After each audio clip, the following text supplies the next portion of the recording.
હકી આવાજ ન્યૂઝમાં આપનું સ્વાગત છે। હું છું અજીઝ। પહેલા સમાચારમાં વાત કરીએ તો ડભોઈ વાઘોડિયા એસટી બસના માનસવી અને ખાડે ગયેલા વહીવટી વિદ્યાર્થીઓ પરેશાન।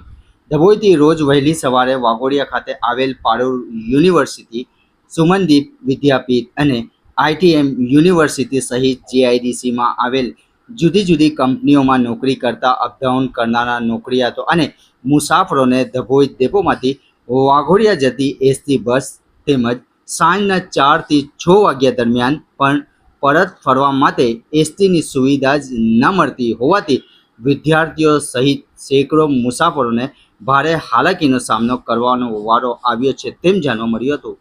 રિપોર્ટ રફીક મંસૂરી।